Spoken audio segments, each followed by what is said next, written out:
In a small village, hidden among mountains covered by a carpet of vibrant vegetation, lived Clara, a young woman of serene beauty and a pure heart. She carried in her eyes the glow of simple dreams, such as growing a flowering garden and finding joy in small things, such as the sound of rain hitting the roof or the scent of flowers at dawn. However, Clara's life was marked by a great loss. Her mother, affectionate and kind, had left early, leaving her with a deep emptiness in her heart. After the death of her mother, Clara was raised by her stepmother, a woman of imposing posture and cold temperament. For her, the world revolved around appearances and material achievements. While Clara was enchanted by the simple beauties of the village, her stepmother saw only opportunities for profit and ways to raise her social position. The young woman grew up learning to hide her tears and stifle her dreams, staying strong in the face of the subtle scorn and severe demands she received daily. What Clara did not imagine was that her life, already marked by challenges, was about to face an even crueler and more transformative fate. The village, which had always been her refuge and home, would become the stage for upheavals that would test her strength, her faith, and her ability to love, even in the face of pain and adversity. Clara had a natural talent for sewing, creating delicate pieces that seemed to carry the touch of her sensitive soul. When he wasn't working with threads and needles, he found peace in the garden, where he tended to each plant as if they were extensions of his own life. His kind heart was reflected in every gesture, from a smile to a simple good morning offered to the neighbours of the village. However, for his stepmother, Donna Gertrudes, this sweetness was a weakness that did not match her own ideals of ambition and power. Gertrude saw in Clara a play to be manipulated for her interests, completely ignoring the young woman's simple dreams to find true love and build a peaceful life. Clara's routine changed drastically on a morning that started like any other. The sun gently warmed the village, and the aroma of flowers in the garden filled the air. But the arrival of an unexpected visitor altered Clara's fate. It was Augusto, a man with an arrogant posture and a cold look, known for his fortune and influence. With an air of superiority, he expounded his purpose. He was looking for a wife who was discreet, submissive, and impeccable in appearance, qualities that Gertrude, without hesitation, believed she would find in Clara. Without consulting the young woman or considering her feelings, the stepmother saw in Augusto a golden opportunity to ascend socially. Clara, oblivious to the agreement that was formed, became the central element of a plan that had no room for her happiness or freedom of choice. Donna Gertrude's voice cut through the silence of the house with an implacable authority. "Clara, come here now." The tone was sharp, like a blade ready to cut through any resistance. "We have an opportunity that you can't refuse. Augusto is a powerful man and wants to marry you. Don't let me down." Her stepmother's words fell on Clara like an unbearable weight, and the young woman felt a tightness in her chest. The dream of a simple and quiet life, away from the interests of others, seemed to crumble before his own hands. With a trembling voice, Clara tried to express her anguish. "But stepmom, I don't even know you. I don't want to marry for money." She knew that her heart would not give itself to anyone other than true love, someone with whom she could build a life of trust and complicity. However, Donna Gertrudes did not have the slightest consideration for the young woman's feelings. With a hard look and a cold expression, she snapped, "It's not a matter of choice. You will get married and ensure a future for this family. Or do you prefer to live in misery?" Those words were like a sentence, and Clara felt the weight of responsibility crushing her. She knew that her stepmother was not willing to accept any kind of refusal. With a heavy heart, without the strength to fight against the fate that was imposed on her, Clara found herself facing a dilemma that she could not escape. Under the implacable gaze of Donna Gertrudes, who left no room for discussion, Clara felt powerless. And with a resigned sigh, he accepted the fate that had been imposed upon him. Knowing that his life was about to take a turn he had never chosen for himself. The marriage was arranged with a speed that made Clara feel as if her life was being taken by storm. There was no romance, no sincere conversations. Augusto, with his haughty posture and look of superiority, treated Clara as another trophy in his collection of achievements, a piece of decoration to show off to others. His eyes, cold and calculating, rarely crossed Clara's, and when they did, they were charged with a veiled disdain. He did not see in Clara a woman with desires or dreams of her own, but only a means to achieve status and further consolidate his fortune. However, even in the midst of the silence that permeated their coexistence, Clara did not completely surrender to those days of shadow.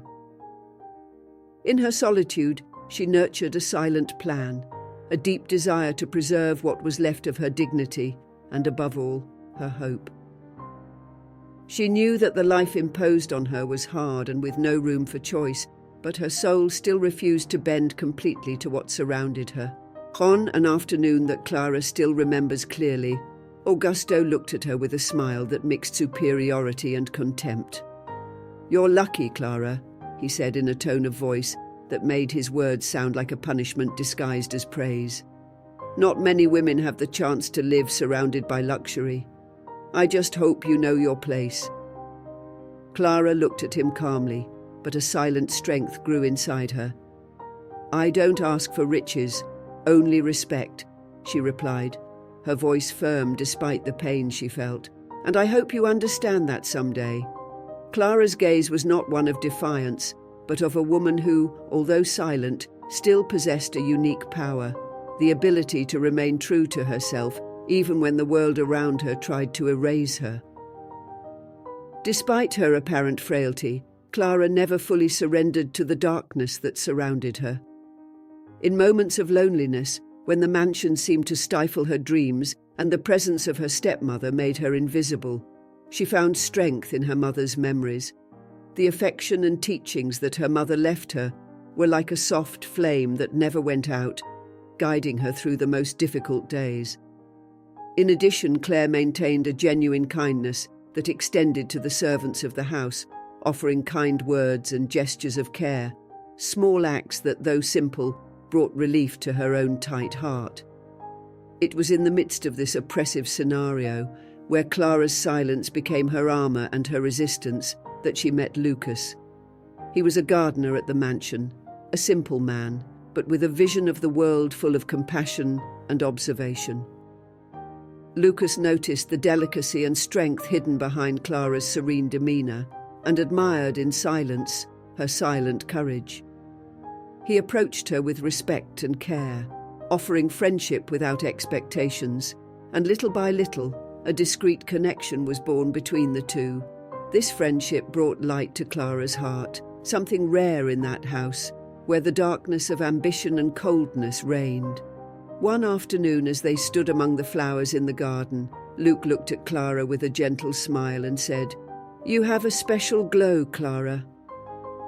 Never let this house erase that." These words were etched in Clara's heart as a reminder that there was still something in her soul that no one, not even her stepmother, could erase, the light of her essence. However, when Donna Gertrudis realized the bonds of friendship that were forming between Clara and Lucas, her fury was immense. For her, anything that could threaten her position or undermine the control she had over Clara should be eradicated. She saw in Lucas not only an innocent friendship, but a silent threat that could destabilize her authority in the household. Gertrude's anger was visible, and Clara knew that she would need to protect herself, but also that she could not help but nurture this friendship, which became increasingly essential to her emotional survival. Donna Gertrude's anger was like a raging storm, devastating everything in its path. "You will not dishonor this family, Clara," she screamed, her voice sharp and full of authority. "That gardener won't be here another day." Without hesitation, Gertrude sent Lucas away, as if his presence was an imminent threat to her strict family order. Clara watched helplessly as Lucas left, but inside her, something had awakened. Before disappearing completely, he left a message that would be etched in her soul forever. never stop fighting for yourself." These words resonated with Clara like a beacon in the darkness, a promise that her journey was not finished and that despite the odds, she could still get back on her feet. That night, after long hours of reflection and solitude, Clara made a decision that would change the course of her life forever. The pain of the loss of Lucas, the coldness of her stepmother, and the estrangement from Augusto made it clear to her that she could not continue living that way. With renewed courage, she felt her heart pounding and her mind clear. It was time to confront the two responsible for his emotional prison. The next morning, Clara stood up with unwavering determination.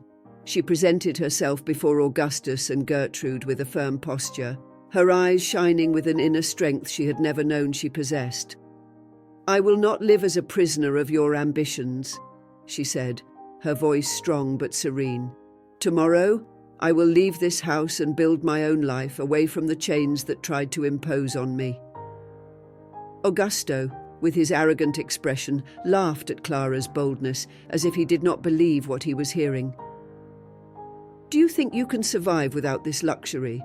You're nothing but a naive girl," he replied dismissively, trying to diminish his decision. But Clara was not shaken. Her words, once timid and stifled, were now charged with a courage that she herself barely recognized. She knew the road would be difficult, but she finally felt that she was taking the reins of her life, no matter what Augusto or Gertrude thought. Clara's journey, although uncertain and full of challenges, was just beginning. With a serene but decisive look, Clara replied, "I prefer my naivety to the coldness you carry." The words came out of her mouth with a clarity that surprised even herself. In a single act of courage, she left behind all the pain and oppression that had been her reality for so long. She was no longer the young woman shaped by her stepmother's desires or her husband's ambition, but a woman determined to find her own way. With only a suitcase and courage pulsing in her chest, Clara left the mansion, the place that should once have been her home, but which had become a prison. His journey would not be easy, she knew that. The road would be full of obstacles, and difficulties would not be long in coming. But for the first time in her life, Clara felt something she had never experienced before. Freedom, a true freedom, which came from his choice, from the power to follow his own dreams, even if it meant starting from scratch. In the village where the people were simple and welcoming, Clara found the support she had so badly needed. She started her life again, dedicating herself to sewing, creating beautiful pieces with her own hands, and offering help to those in need. Life unfolded before her in a way she had never imagined, and Clara learned to value the small joys, like the happiness of helping a neighbor or the pleasure of a job well done. Love, unexpected and discreet, arrived in her life in a quiet way, like the gentle breeze of a summer afternoon. Clara did not look for him, but she found him when she least expected it. And from that, she learned that true wealth was not in material riches or the luxury of a mansion, but in the freedom to choose her own destiny, to live according to her principles, and to be true to herself. Thus, the simple young woman who, in her innocence and fragility, was torn from her reality to be forced to marry a millionaire and arrogant man, found within herself a strength that few could imagine. He, in turn, was a man blinded by the trappings of ambition, guided by the manipulation of people and circumstances that only reinforced his coldness. At first, it seemed that Clara was doomed to be an insignificant piece in that man's power game. But as time passed, she revealed a resilience that defied all expectations. Clara learned to navigate the turbulent waters of a world full of falsehood, unbridled wealth and selfish interests, without ever losing her essence. It was in the midst of this hostile environment that she realized that the greatest luxury of all was not the glitter of the jewelry she sported or the mansions she lived in, but the courage to be true to herself. The greatest gift Clara gave herself was the freedom to abandon the masks imposed by others, She did not bow to the superficial expectations of those who wanted to mold her to their convenience. On the contrary, Clara decided that authenticity was her greatest treasure, and her inner light, fueled by this choice, began to overshadow any wealth she might possess. In the end, it was her integrity and unwavering spirit that made her shine brighter than any diamond, showing the world that a person's worth cannot be measured by material riches, but rather by the strength of their character and the truth of their heart. So over time, Clara became an inspiration to those around her. Many, who had previously despised her for her humble origins or for her apparent fragility in the face of opulence and power, began to see in her something they could not buy or control: dignity. Clara's transformation was not a fairy tale without challenges. She faced moments of doubt and despair, sleepless nights and silent tears, questioning whether her fight for freedom and authenticity was worth the price of giving up a life of guaranteed comfort. But it was precisely in these moments of darkness that she found her greatest strength.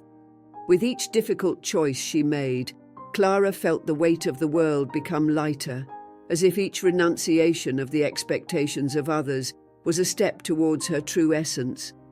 The man who once tried to mold her in his image and likeness, little by little, was also transformed. Watching Clara, he began to realize that the life he had built, based on appearances and control, was empty.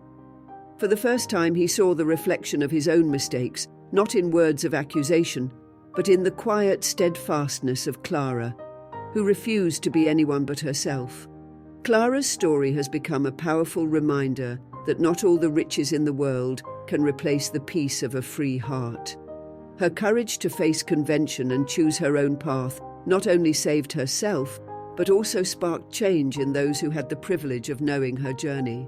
Clara's story is a touching example of overcoming courage and self-discovery.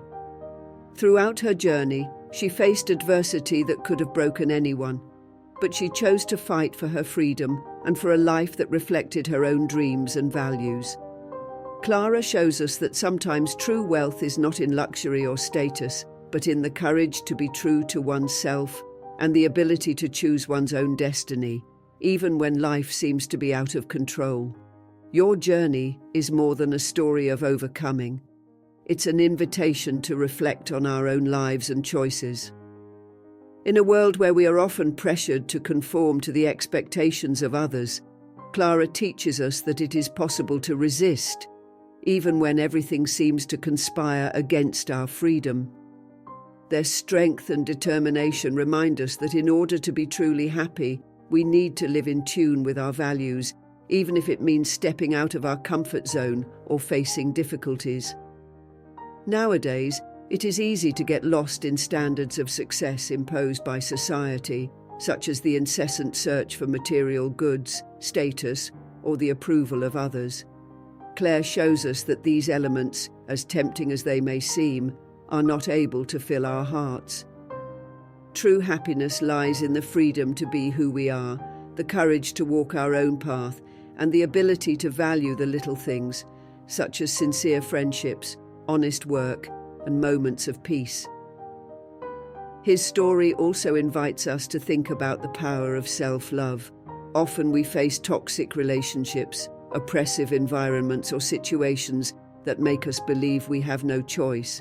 But Clara proves to us that there is always a way out, no matter how difficult it may seem, and that the courage to make a decision can be the first step towards a lighter, more authentic and happier life. So, what can we learn from Clara? That the true strength is within us, that it is never too late to start over, and that no matter how challenging the journey is, it is always better to follow a path that respects who we really are. Living according to our convictions can put us on a collision course with what others expect of us, but it is also the only path that allows us to experience genuine freedom and happiness. After all, when we follow a path that honors our essence, we find a strength that sustains us, even in the face of difficulties. This lesson is timeless and invites us to reflect on our own choices. Are we living to please others, or to be true to ourselves. Clara inspires us to choose the second, showing that even in the moments of greatest uncertainty, this choice will take us to the place where we really belong. And you, have you ever had to make a difficult choice in your life? Or did you find yourself in a situation where you had to fight for your freedom? Share your experiences in the comments. We want to hear your story. And if you were inspired by Clara's journey, be sure to subscribe to our channel for more stories of overcoming love and courage. Like this, share this video with friends and family who also need a dose of motivation. And of course, let us know where you're watching it from. Don't miss the next video that is sure to help transform your outlook on life. A link will appear on the screen, and just click to continue this journey of inspiration and learning. See you there.